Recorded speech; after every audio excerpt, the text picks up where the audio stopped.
जो लोग ऊटपटांग चर्चा करते हैं कि राधा कृष्ण का विवाह ही नहीं हुआ, ऐसी बातें कहने सुनने में भारी पाप लगता है। ऐसे लोगों का मुंह भी नहीं देखना चाहिए जिनकी इस प्रकार की दुष्ट विचारधारा है, दूषित विचारधारा है। वे घोर नारकीय प्राणी हैं जो नित्य सिद्ध अनादि दिव्य दंपति श्री श्यामा श्याम के दाम्पत्य में, उनके विवाह में संदेह करते हैं, शंका करते हैं, अथवा श्री राधा को काल्पनिक कहते हैं। वे घोर नारकीय प्राणी हैं। ऐसे लोगों की चर्चा वैष्णवों को करनी सुननी बिल्कुल नहीं चाहिए।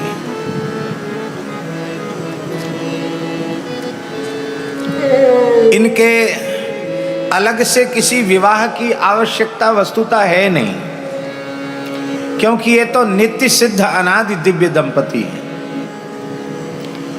नित्य दुल्हा श्री ठाकुर जी हैं और नित्य दुल्हन, नित्य नवीना दुल्हन वृषभानुनंदिनी श्री राधा रानी है। लेकिन युगल सरकार लौकिक रूप से प्रकट होकर के ब्रज की धरा पर लौकिक लीलाएं कर रहे हैं। तो जब सब ठाकुर जी की लीलाएं हो रही हैं तो क्या ठाकुर जी की विवाह लीला नहीं होनी चाहिए?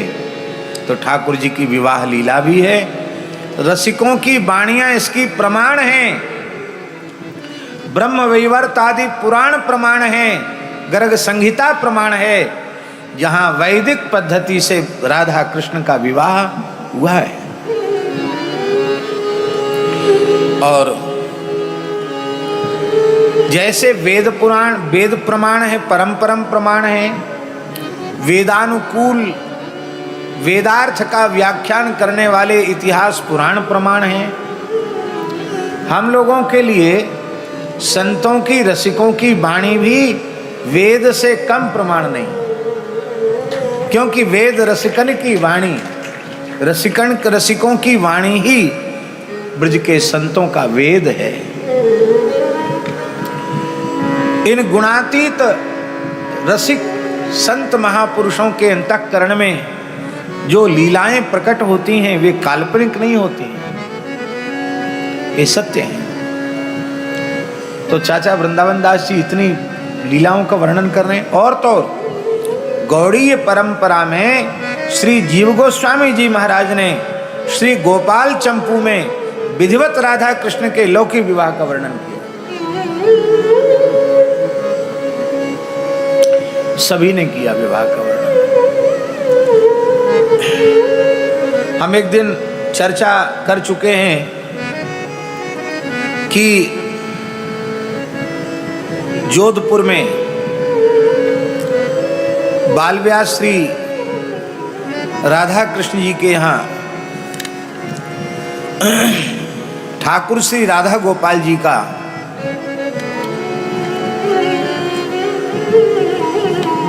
विवाह महोत्सव था, रस महोत्सव था। और उस रस महोत्सव में कुछ लोग विरुद्ध हो गए और उन्होंने कोर्ट में, न्यायालय में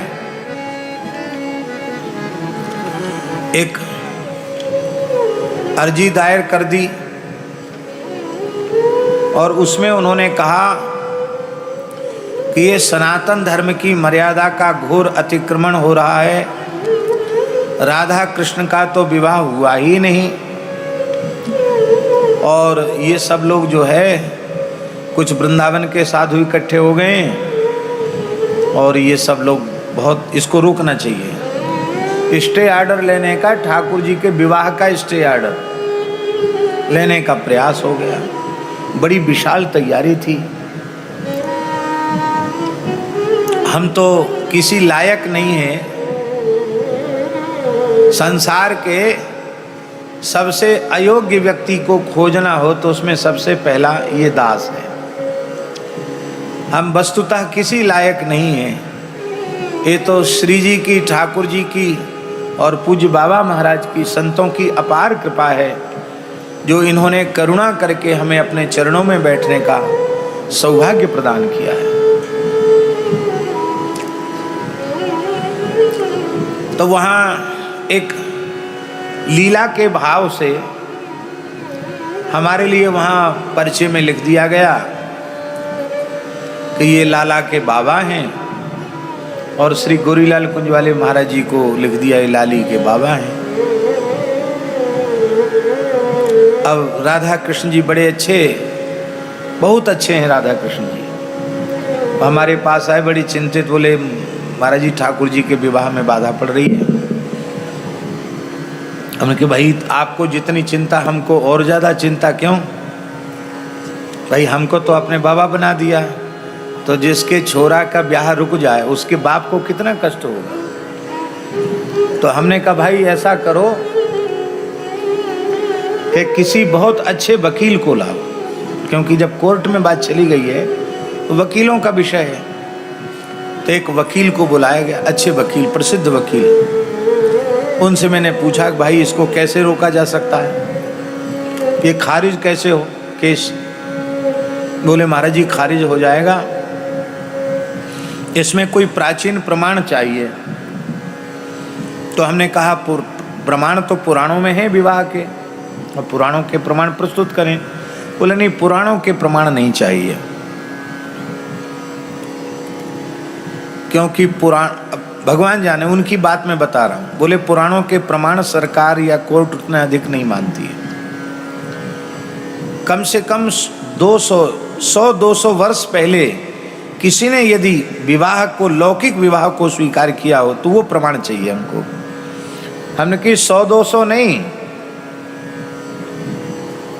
श्री मलुकदास जी ने अपनी वाणी में लौकिक पद्धति से राधा कृष्ण के विवाह का वर्णन किया है, और मलुकदास जी भक्ति काल के संत हैं। संवत 1631 में उनका आविर्भाव है, तो 16वीं सदी के वे संत हैं, उनकी वाणी तो है। बोले महाराज काम बन जाएगा। और वाणी का यह अंश कोर्ट में बाबा प्रस्तुत किया गया और केस खारिज हो गया। ठाकुर जी के विवाह पर स्टे नहीं लगा, विवाह हो गया। यद्यपि हमारे लिए संत वाणी तो प्रमाण है ही है, और पुराण भी प्रमाण है, वेद भी प्रमाण है, सब प्रमाण है। ऋग्वेद से लेके हनुमान चालीसा तक हम तो सब प्रमाण मानते हैं, किसी को अप्रमाण मानते ही नहीं है। संत मत भी प्रमाण है, क्योंकि यहाँ न पक्षपात कछु राखहूं, वेद पुराण संत मत भाखहूं। तुलसीदास जी ने वेद और पुराण के प्रमाण के साथ संत मत को भी प्रमाण माना। आई मेरे श्याम